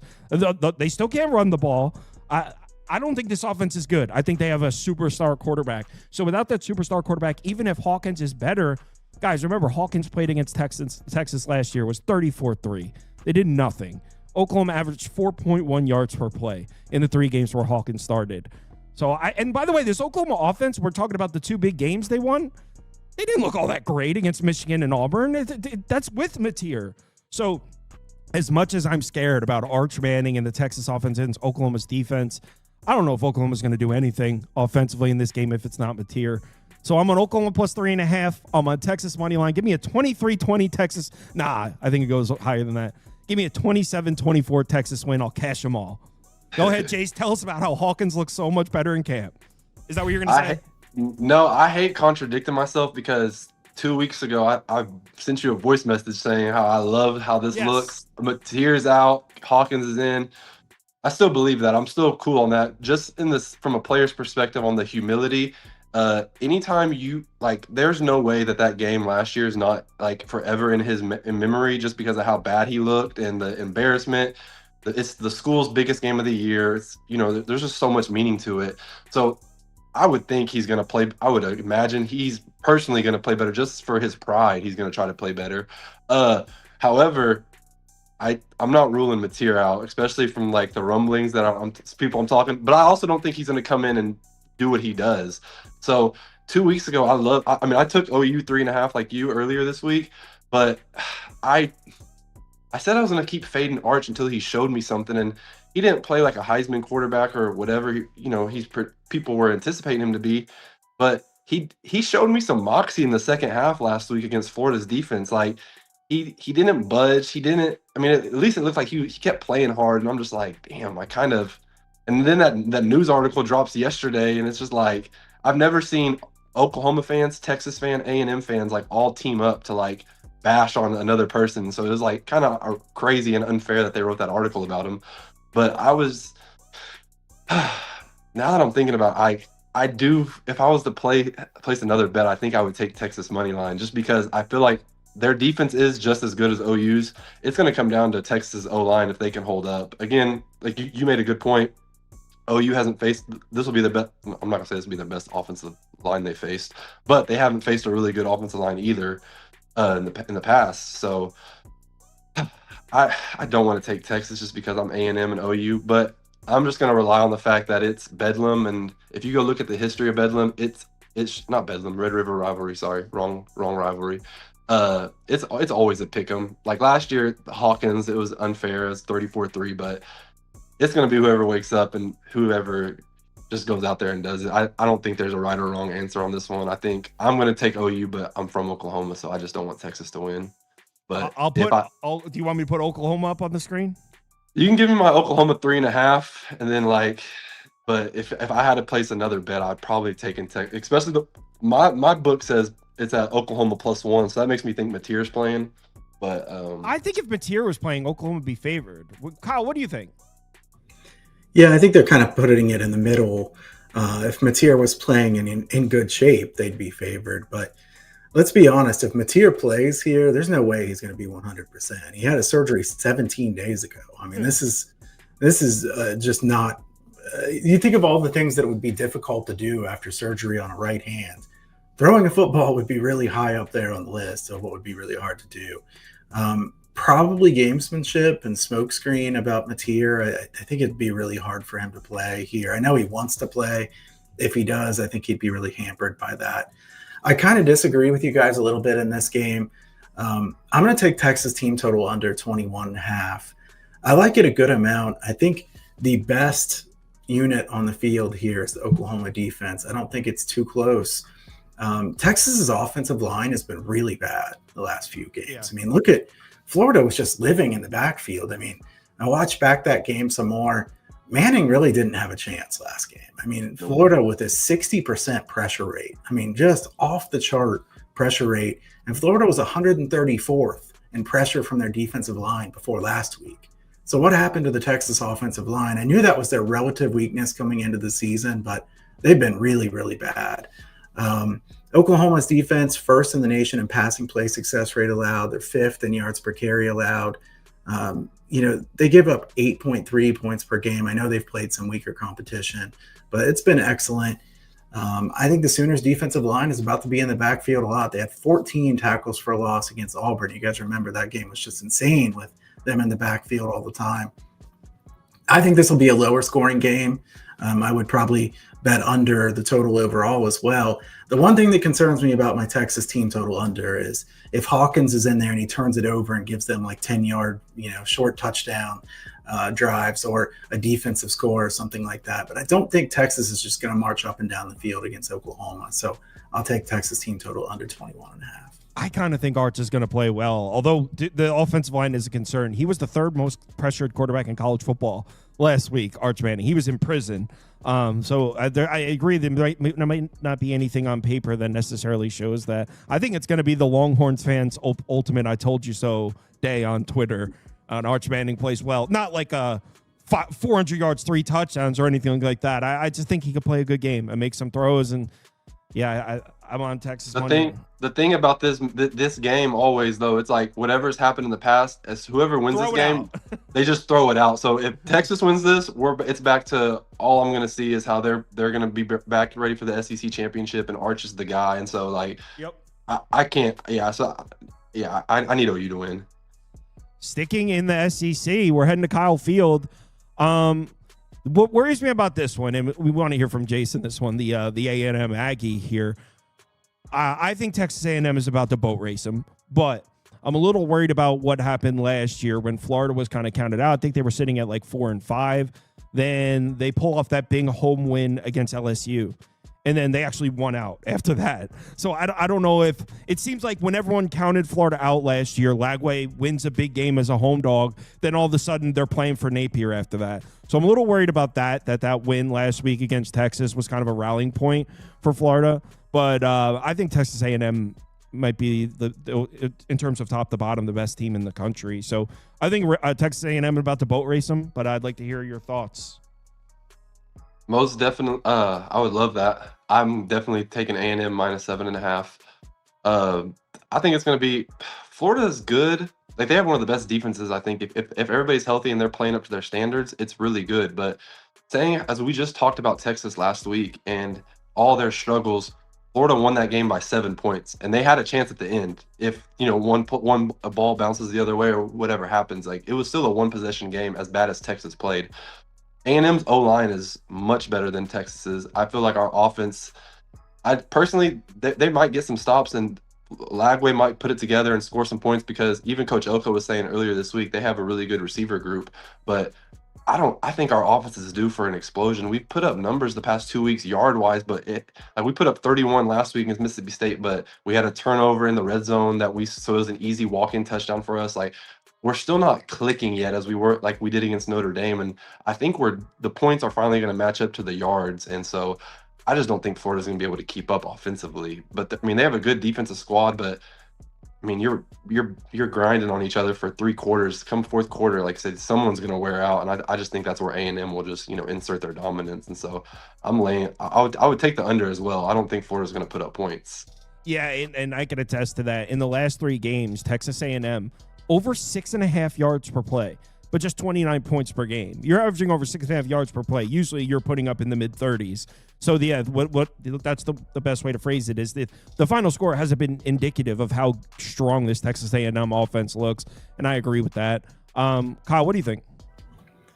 Yeah, man, you saying that just keeps bringing me back to the Auburn game. They absolutely should have covered -6.5. I mean, that was a domination, and then you win by 6 points. Kind of bogus there on that one. I mean, I don't think Texas A&M is the best team in the country, so I'd not say that, but I think they're very good. They're well coached. They're 11th in On3 talent rankings, so they are a highly talented team. I think the handicap here, the main handicap for me is, do we think that Florida's offense is just immediately that much better because Wilson comes in as a really good playmaker? Yeah. Because Lagway, his numbers last week were pretty good, but it was mainly from stuff after the catch. Wilson, a highly recruited guy that hadn't played.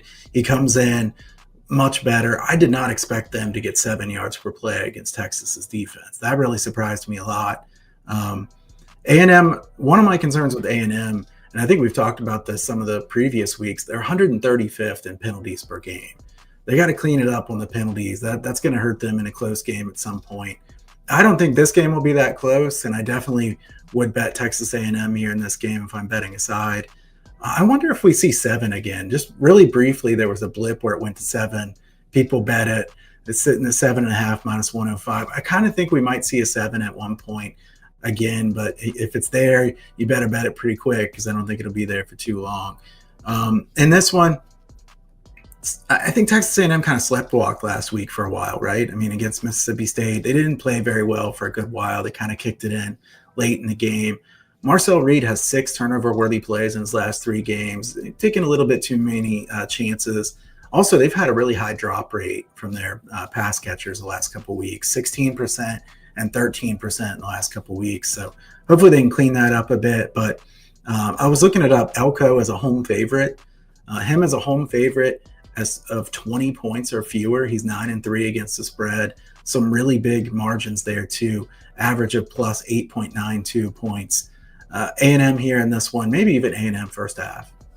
Yeah, I like that, and I agree with every single word there. Dallas Wilson, it looks to be the real deal. I will say Eugene Wilson was added to the injury report and may not play in this one, so maybe a little bit easier on Texas A&M to focus in. But, I mean, Florida's got some playmakers out there in addition to Dallas Wilson. Yeah, I think A&M wins comfortably, and it's just a little worried about the Florida complete Billy Napier 180 after a rough start. We saw the same thing last year. So, all right, 2 games left. Georgia at Auburn, and this one reminds me a lot of the Missouri game in a sense where if there's a spot for Auburn to get them, it's right here. And the part that jumps out at me at this one is it's crazy that, all right, Auburn, obviously Auburn's a very strong offensive line. They're a team that wants to run the ball, not much of a passing attack there. They want to run the ball not only with the running back, but with Jackson Arnold himself. They have a very strong offensive line, like I said. That's what they're trying to do. Now, I kind of think we're sleeping on how strong that rushing attack would be. How crazy is it? This is so crazy. We're in October, and this game for Auburn might be the worst defensive front that they've seen in a month against Georgia. The worst defensive front they've seen. They had a bye week. Before that, they were at Oklahoma, at Texas A&M. So it's crazy to even say this, but a home game against Georgia is actually like a nice spot for Auburn to possibly run the ball. This Georgia defense isn't, I mean, it's still excellent, but it isn't quite the Kirby Smart defenses we saw from years ago. So I'm thinking maybe it's a buy low on the Auburn run game that we kind of forgot is very good because they just played road games against 2 of the best defensive fronts in the country. I think Auburn can run the ball in this game. I think everything points to Auburn at more than a field goal. I think they're live. It comes down to, do you trust Hugh Freeze not to screw it up at the end of the game? They could have beat Oklahoma in Norman. And I was on the plus 6.5 there. And yes, it was a bad beat, and I was pissed off, but they could have won that game. The pick is Auburn here. I think they could win. I don't trust Hugh Freeze not to screw it up. What are your guys' thoughts on that? Whoever wants to go first. This is my favorite. We just lose them? Sorry about that. We're back. Sorry about that. I was getting a phone call. We good? You said this. You said this is my, and then it cut out. This is my favorite game of the week. Okay. I think. Jesus, it looks like my camera's lagging. It's a little bit, but I can hear you. Oh, this is gonna look so ugly on YouTube later tonight. Do you want to leave and come back real quick? Yeah. All right, leave and come back. Oh, by the way, I have a bet in this game too. I was picking a side there because I think Auburn's live. I got the under, but I got it at a better number. What's it at now? 46 or so. Yeah, 46.5. There's a couple 40. I got a 47.5, so not that much better. But I'm on the under. I actually bet the under. I want to bet Auburn. I'm scared of Hugh Freeze. That's kind of how I feel about that. But I do have a bet on the under at 47.5 as well in this one. I think Auburn's able to sustain long drives in this game and stay on the field, and I think they're going to turn into field goal drives. That's my rationale behind that. Also, great spot for Auburn coming off the bye week, and so yeah. I bet the under. I also may bet Auburn. That's how I feel. We'll get Jace back on the screen to finish this out. He said, this is my favorite game of the week, and then jumped out, like leaving us in suspense. I know. No, the suspense here. It's definitely my favorite game of the week. Man, if you look at it, like we've been bashing Auburn for so long, at least I have, but yet we're talking about how OU didn't play that well and A&M outrushed them and out-yarded them and all of this, and yet both games came down to one possession, and it's like, what better way to get over that hump than beating Georgia at home, at Jordan Hare? The SEC is doing this on purpose. I mean, they're not doing it on purpose, but they know what they're doing. Jordan Hare at nighttime is cursed. You don't win. Like, I'm not going to say you don't win, but winning at nighttime in Auburn is very, very hard to do. I mean, I lost at Jordan-Hare, and it was an 11 a.m. game. We blew a 10-point lead with 3 minutes left. Talk about sickening. I think this is when they put it together, and I'm not a player props guy yet. I'm not that sharp, but if I had to make a bold statement, this is the game where you're talking about rushing. I think Jackson Arnold, they put the passing game together this game. Georgia's secondary is not very good. I think Jackson Arnold he'll get his 1.5 over on the touchdown passes. I think he gets 2 this week.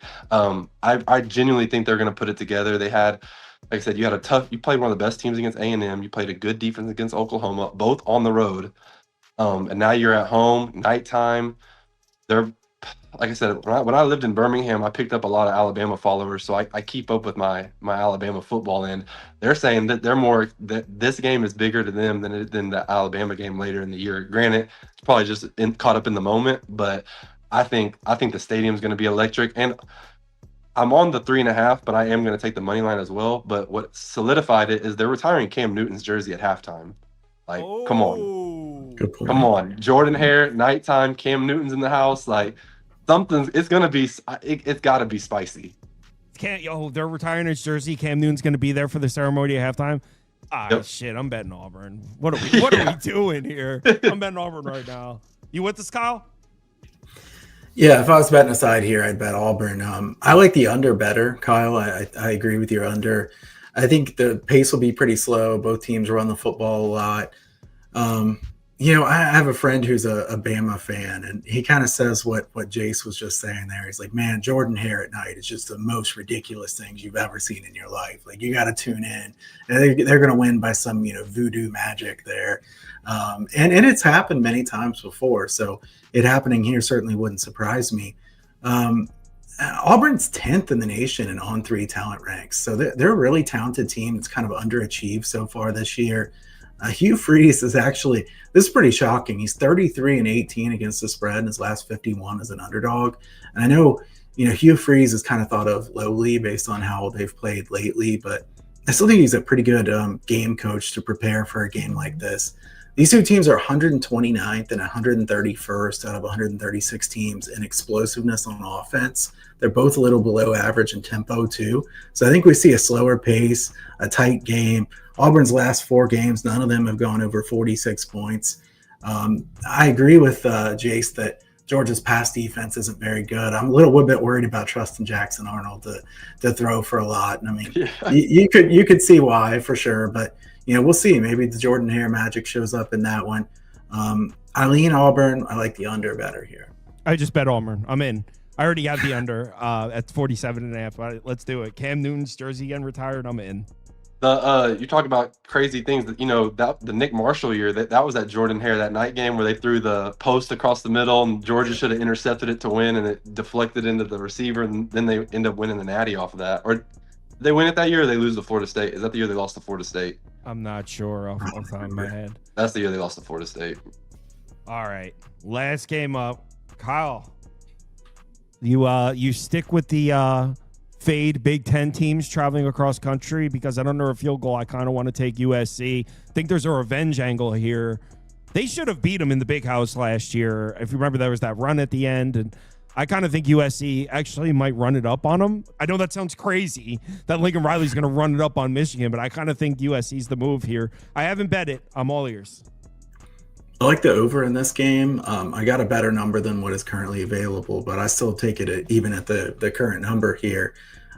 This was one of the first bets I made like Sunday night because I kind of circled this spot. USC has been fantastic at home offensively. I mean, you look at their numbers. I know they haven't played great teams, but they are excellent at home. Even on the road, they put up 500 yards of offense just about against Illinois. They lost that game not because of the offense, just because the defense isn't very good. I still don't think the USC defense is great. They're very inconsistent. Bryce Underwood, he's played some pretty good defenses, and look at who Michigan has played as far as teams. Wisconsin, Oklahoma, Central Michigan, Nebraska to an extent. I think of those teams as under teams that you want to bet unders with. And USC is definitely not an under type of team. They're very balanced on offense.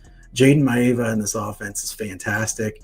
Michigan's run defense is good. Their pass defense is only okay. They're 45th in QBR allowed so far this year. I think USC hit some explosives, finishes in the red zone. They've been very good in the red zone so far this year. I think that's largely because they're so balanced. They can do whatever, even when you get down in that spot. I kind of think this is kind of a simple handicap where Bryce Underwood can look better against the defense isn't as good as some of the other ones. I mean, this is not Oklahoma. This is a USC defense that I think he could break some bigger plays against. And I hate to say too much positive about Michigan because I am an Ohio State guy, but I think Underwood's pretty good, and he's been in tough spots. He also doesn't have great wide receivers. I think he'll have a good career, but to me, I think this is one of those back and forth games. I would lean USC, but I like the over quite a bit in this game. Yeah, and one of my friends is big on the over. You could have got it. You could have got like a 54.5 or 55.5 earlier in the week. Jace, what do you think? USC gets them? Is Sharon Moore back yet? Yeah. I like Michigan better if the other guy was. It was Biff. I would like that in this matchup better. Sharon Moore's an A&M guy, I think, so I like him. But I don't know. Michigan's offense hasn't really shown me anything, so I'm afraid that if USC does start scoring, I don't know if they'll be able to keep up. But the whole traveling to the West Coast, I don't think that applies to Michigan, just because I just think blue chip and they're just so they're a team that they can go anywhere in the country and that you're going to get it's still going to be a Michigan team. I hate Lincoln Riley, but I would, if I had to pick a side, I'd take USC in the -2.5. But personally, I would love to see Michigan beat Lincoln Riley at home, so he has to make another excuse about why they lost and send out another picture of his brisket to invite fans to come to the game. And I'm here for his downfall. He sent out a picture of his brisket. That was in Oklahoma. That was the joke on why he left, because everybody it was the driest. And I love to cook, but it was the driest piece of. It looked like beef jerky, and so everybody was like, "You can't coach in Oklahoma and cook like that. That's embarrassing." Blah blah blah. So everybody, if you ever are bored and go look at his Twitter, there's still people in his comments from Oklahoma who hate him, who just are just bashing him always about brisket. Awesome. I'm gonna Google image. Lincoln Riley brisket after that. Yeah, I promise it will show up. It looks awful. You're like, you ate that? Yeah, I got to see it now. All right, Kyle, where can everyone find your stuff? Yeah, the first thing I'm going to do after this is I'm going to look up that brisket too, because I don't remember that one. But so that's the first thing I'm doing right as we get off here. But you can check out my site at huntersportspicks.com. Free picks newsletter over there. Like I said, slow start for me so far this year. Long-term college football has been great to me. 58% since 2009 in college football totals, and that's over 1,000 plays. So look to get it back going again, and do the Bet US show during the week, and do the Friday night spaces, which are fun as well. And hope we have a good week here. Yeah, that's his Twitter right on the screen, and I was laughing because I actually pulled up the Lincoln Riley. That's what I'm looking at too. While you were talking, I pulled it up. So yeah, that's Kyle Hunter's Twitter right on the screen. It's also tagged in this tweet. Figure give him a follow. And Jace, where can they find you? Yep, find me on Twitter and Instagram. Jace Sternberger is my full name. Oh, you're on Instagram too? I don't even follow you on Instagram. Oh yeah, I'm everywhere. I'm big on socials. I'm just me putting out content. We're just getting over that hump because I'm still at the age or the phase where I'm like, no, people are tired of seeing you. They don't want to hear what you have to say. Dude, people are down to hear whatever if it entertains them. I just followed you on Instagram. I didn't even know you had one. All right. Oh, yeah. Everyone, thanks for watching. See you all tomorrow. Make sure you bet responsibly. Later. All right. So thanks for watching, by the way. So there are 2 videos up right now for Thursday night stuff. There's a video for the Thursday night football game with the Eagles Giants, and then there's a video where I go through all 4 Thursday night college football games. So if you're looking specifically for the games that are on today, I guess, because it's technically Thursday. If you're looking specifically for tonight's games, there's 2 separate videos uploaded. Thanks everyone for watching. See you all tomorrow.